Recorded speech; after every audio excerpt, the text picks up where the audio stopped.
And welcome to She Thinks, a podcast where you're allowed to think for yourself. I'm your host, Beverly Hallberg, and I'm honored that Ayaan Hirsi Ali joins us for our International Women's Day episode. I couldn't think of a better person to speak to the social, economic, and political achievements of women and the challenges that so many still face across the globe. She'll share her own story of speaking up for women and the backlash she's received, why she thinks Islamists and Wokests, those ascribing to woke ideology, have more in common than you'd think, and whether or not concerns for women's safety are impacted by our changing culture. But before we bring her on, a little bit more about Ayaan Hirsi Ali. She is a research fellow at the Hoover Institution, Stanford University, and the founder of the AHA Foundation. She served as a member of the Dutch Parliament from 2003 to 2006. While in Parliament, she focused on furthering the integration of non-Western immigrants into Dutch society and on defending the rights of Muslim women. She has written several books, including Nomad, From Islam to America, A Personal Journey Through the Clash of Civilizations, Heretic, Why Islam Needs a Reformation Now, and her new book, Pray, Immigration, Islam, and the Erosion of Women's Rights, is now available. Ayaan, it is a pleasure to have you on She Thinks today. Beverly, thank you very much for having me. I thought we would just start by talking a little bit about your background. Reading your bio, you've accomplished so much. You're a scholar, you're an author, you're a former politician. Can you give us some background as to how you got to where you are? Well, where should I start? I think all of my autobiography, Infidel, has the exact details of my entire background. But I'll just start by saying I was born in Somalia in 1969. My father was engaged in the politics of Somalia, and he was imprisoned and fled Somalia. And my mother was able to take myself, my sister, and my brother. We were very little. I was about 7 or 8 years old, and sneak us out of the country. We lived in Saudi Arabia for a year. And then we moved again and moved to Ethiopia for another year and a half. And by 1980, we got to Kenya, where I spent about 10 to 11 years. And in 1992, I was 22 years old.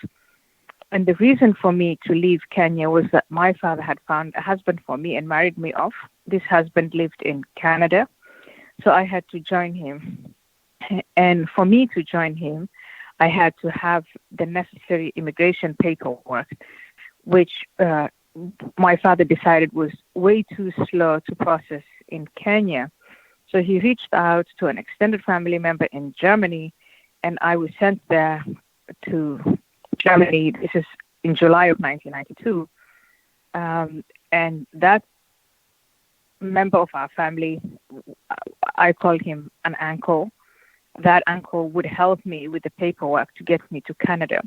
But instead of going to Canada, I took the train from Germany to the Netherlands, and I asked for asylum. And I was granted an asylum about a month and a week later. And from there, I assimilated into Dutch society, learned Dutch language, went on to become an interpreter, translator from Somali to Dutch, Dutch to Somali, studied political science at the University of Leiden, and then right after 9/11, I got involved in the debates around 9/11, Islam, and so on. But at the think tank, what they really wanted me to do was talk to them about assimilation. In the Netherlands, that's called integration. And they said, well, you were here for about 10 years and you are fully assimilated. How did you do that? Can you help us figure this out? And that was my gateway. This is around 2000, 2001, 2002. My way into the debate on women and women's rights and advancing the position of women. So my answer to that question was, if you want Muslim women, at the time we are talking about communities who came to the Netherlands as guest workers from countries like Morocco and Turkey mainly, and then later in the late 1980s, early 1990s, people who came as asylum seekers, and most of those immigrants came from Muslim countries or Muslim majority countries. And so the question was, why is it taking them so long to integrate? And my answer was, it's because the women, the girls and the women are treated very differently from Dutch girls and women. Muslim girls, many of them were pulled out of school. They were forced into marriages they didn't want. They never got an opportunity to become independent individuals who were able to, finish their education, get jobs, or advance their careers and choose their mates. And that, in turn, had the unintended consequence of these young women having children that they actually weren't equipped to take care of in a modern society like Dutch society. And that contributes then to the lagging behind of entire communities. And at the time, I didn't realize that was controversial, but it was controversial, and there was a backlash. Yeah, I want to talk a little bit about the backlash. I'm assuming there was backlash from your family because you went against their wishes to go to Canada and marry the man that your father had picked out for you. What was your family's response to you, and what was the Muslim response in the Netherlands to you? The fact that you were there on your own, making a way for yourself as a Muslim woman, how did they treat you? So those are two very different questions. The first has to do with, it's on a personal level, my relationship with my own family. So my own family, my father made it very clear that by running away, defying him, defying our norms and values and religious beliefs, that I was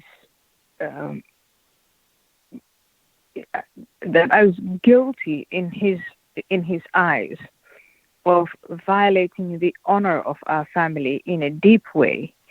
And he gave me an ultimatum: you go straight back to your husband now, or I will have no relationship with you, and I will curse you, and you will go to hell.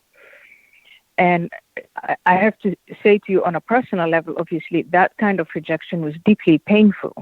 Of course. But I did stick with my decision. I wrote my father a letter explaining to him why I made that decision and why I was going to stick to it, that I loved him very much and our family, but that I had chosen this path as a grown-up and I wanted to go my own way. And that relationship between my family and myself got worse because I didn't only comment on women and the position of Muslim women and why we are left behind when it comes to freedom, our careers, and so on. But I also commented on what happened 9/11, 2001, with the 19 men who attacked the United States, the Twin Towers, the Pentagon, and later on there was the plane that was on its way to the White House that didn't make it, thank God. So my comment on that was that the 19 men who acted the way they did it out of religious conviction and not because of American foreign policy or the Israeli and Palestinian question. These were all side issues, but the main issue, I said, was jihad. And that also, on a personal level, made my family extremely angry. And then I did another thing, which was I declared myself an atheist, said, I don't believe in God and the Prophet Muhammad. I'm leaving Islam. And that not only upsets my family, but it also upset the wider Muslim community. And a consequence of that then were the threats to my life. So that is all on the personal level. On my work level, generating these papers, essays, interviews, articles, appearing on television and saying that there are issues within Islam when it comes to the relationship between men and women, when it comes to the concept of jihad, in other words, the relationship between Muslims and non-Muslims when it comes to the Jewish communities, Jewish people, that in Islamic teachings, these were problematic in the 21st century. I would say that upset the Muslim community in the Netherlands in a way that the Dutch had never seen before. I was compared, I would say, unjustly to Salman Rushdie, because in 1989, when Salman Rushdie wrote his book on satanic verses, he was a novelist, and his only desire was to write a novel and entertain people through it. He wasn't taking any concepts of Islam on at that time. But the treatment I received, the kind of backlash that I got from the Muslim community, was comparable in the sense that I was accused of blasphemy, I was accused of being hostile to Islam, and hence all the death threats. That type of backlash didn't surprise me. What surprised me, and still does, is the reaction from so many on the left who are not Muslim, and in fact, in many ways, not religious. They aren't even Christian. And that reaction and the rejection coming from them, that was very interesting. So I want to dig into that a little bit more. What did that reaction look like? I know that you were also comparing wokeists, those who are woke with woke ideology, to radical Islamists. You wrote a Wall Street Journal piece in September that was entitled, "What Islamists and Wokeists Have in Common." You say adherents of both pursue ideological purity and refuse to engage in debate and demand submission. So what did you experience from the progressive left? And I find it shocking, too, why they would have an issue with this. Well, so in the early days, this is between, let's say, 2001 to when I came to the United States, 2006, to settle. It wasn't my first time in the U.S., but when I moved here, we didn't really use the phrase progressive. We just have left and right, center left, center right, far left, far right. Those are the terms that are used in the Netherlands. And the center-left were of the opinion that if I'm trying to choose my words very, very carefully. Of course. I think the term woke didn't exist back then. Right. If it did, it hadn't come to us. Right. And we didn't use the term progressive. The prevailing concept was called multiculturalism. And the philosophy of multiculturalism is that you should not judge cultures, because all cultures have in them good things and bad things. And if you belong to one culture, you should not judge another, particularly if you are European, because Europeans have been guilty of colonialism, they've been guilty of the Holocaust, and they have engaged in slavery. So given that history, they had no standing whatsoever to be judgmental towards other cultures and religions. And I thought they would rally to my side when I said, if you want to integrate Muslim minorities into Dutch society, you have to address the value system that's keeping the women behind, the value system that promotes jihad or holy war against infidels, the value system that is now driving present-day anti-Semitism and homophobia. You've got to address these value systems. I think I frightened the center-left people to the philosophy of multiculturalism out of their wits, because that's precisely what they did not want to do. So all they did was just focus on social economic variables, say these people are the victims of poverty And if only we can pull them into the middle classes and give them jobs and they make money and they're comfortable, then all of these issues will just go away. But when it comes to social, cultural issues, values, religion, that sort of thing, we just don't go there. That is, in a nutshell, the application of the philosophy of multiculturalism to the question of integrating immigrants with a different value system. And I do want to talk a little bit about just the achievements of women as well, and any progress that you have seen in your work. You do have a foundation. You do speak on behalf of women and have been for years. Can you tell us, have you seen any movement, especially when it comes to those in the Muslim religion, those in that culture? Have you seen women maybe in certain countries receive more rights? Yes, I have. I've seen the struggle in countries that are Muslim or Islamic, or a majority of the population is Muslim.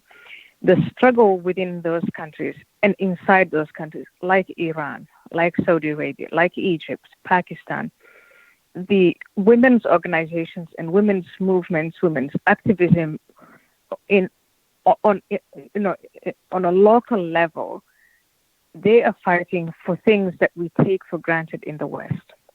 They're fighting for basic rights such as the right to dress as they please, the right to drive, in the case of Saudi Arabia, the right to take a job, the right not to have a male guardian, the right to choose who they want to marry. These are very, very basic rights, things that we take for granted in America, in parts of Europe. And I say in my new book, maybe we can't take those things for granted any longer, because men coming from those societies where they hold women in contempt and women are subordinate to men, when men from those countries come to places like Europe, some of them continue to hold that contempt for women and behave in ways that to European women are new and shocking, but to Muslim women from Muslim countries are not. And I think that is where, earlier on we talked about progressivism and woke and wokeism. Now that the conversation has moved on from, and in this case I'm talking about Europe, the conversation has moved away a little bit from how immigrant women and Muslim women are treated by their own male relatives, and it has moved to immigrant men sexually abusing native local white European women. Now you get this. Remember, I talked to you about the philosophy of multiculturalism. Yes. Now we are using the philosophy derived from wokeism, critical race theory, critical justice theory, to say the acts of sexual misconduct and violence are bad, but we cannot tie this to the value systems of the men and where they originate from. And this time, it's the wokeist philosophy or the wokeist ideology that is being used to deprive women of their rights. And in this case, it's really not just immigrant women, it's all women. Yeah, I think the changing culture is leading to women being less safe, not just in countries where we know women don't have the same rights, but like you were saying, in Europe. And I would even say in America, there is the Equality Act, which passed the House of Congress earlier this month or earlier in February. And there are concerns about what that's going to mean. When you see things like the Equality Act, what comes to mind as far as women's rights? I mean, as soon as you said that, I started to think of Abigail Schreier's book that is on the top of, it zooms in on the whole transgender debate, if there is a debate at all. The book is called, I think it's called irreversible damage. Yeah, I think it's the the transgender craze among our girls or something like that. We had her on the podcast and she was fantastic. And that is the story, or part of the story, of what is happening to women and the erosion of women's rights as we know them in the West, where we are presented with these zero-sum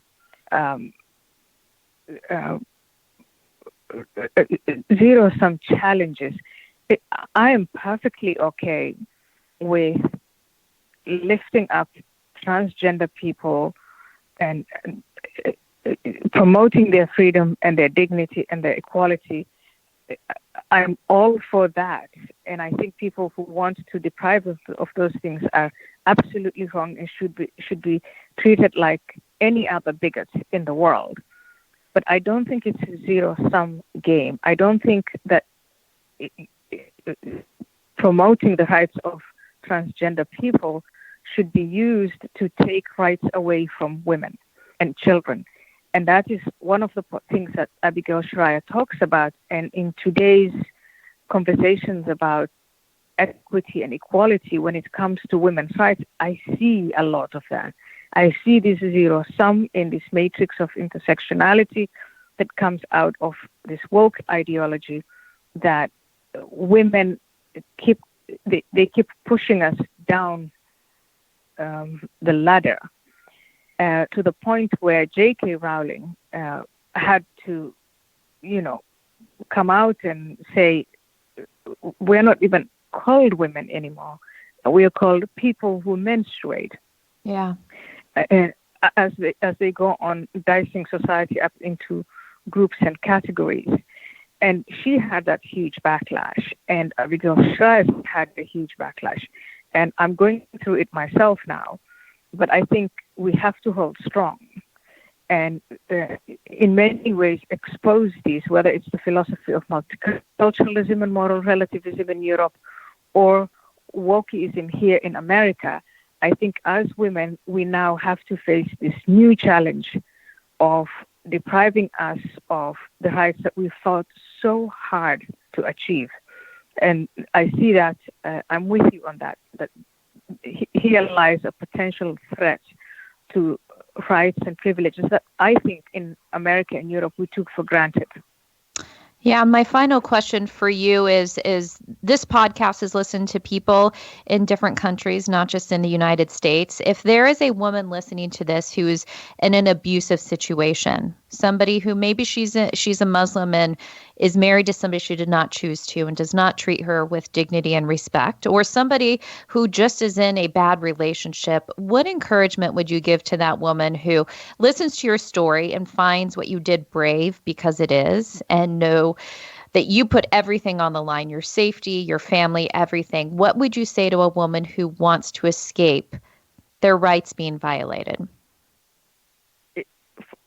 My personal experience was I could see the contrast between staying in the situation where I was subservient and I had no control over my life.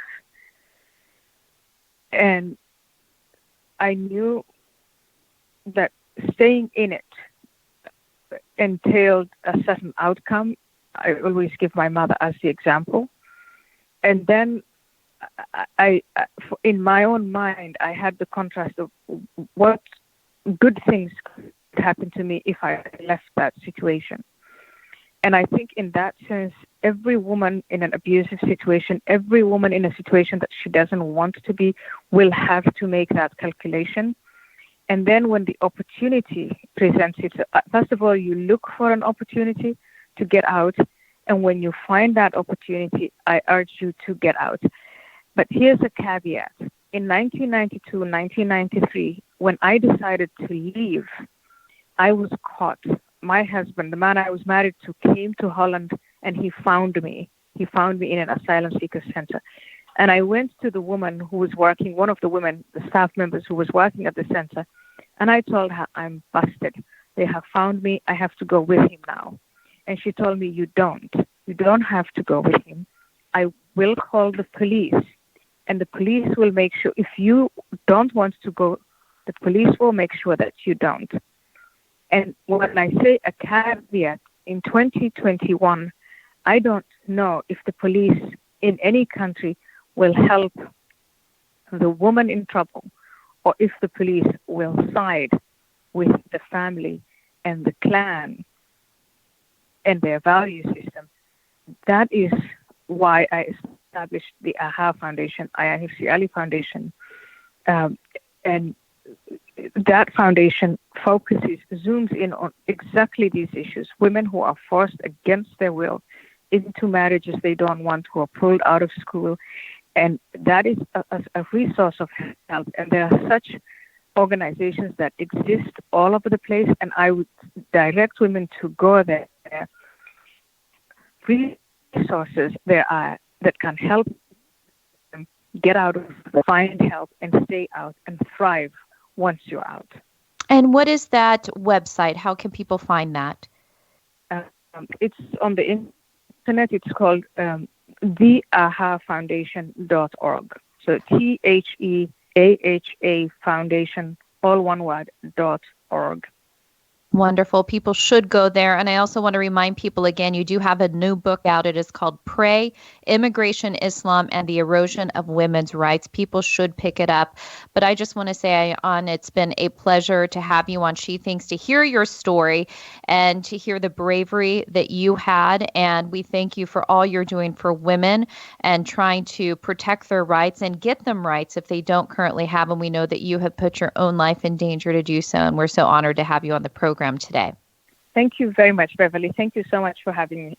And thank you for joining us. Before you go, Independent Women's Forum does want you to know that we rely on the generosity of supporters like you. An investment in IWF fuels our efforts to enhance freedom, opportunity, and well-being for all Americans. Please consider making a small donation to IWF by visiting iwf.org/donate. That is iwf.org/donate. And last, if you enjoyed this episode of She Thinks, do leave us a rating or a review on iTunes. It does help. Also, we'd love it if you shared this episode and let your friends know where they can find more She Thinks episodes. From all of us here at Independent Women's Forum, thanks for listening.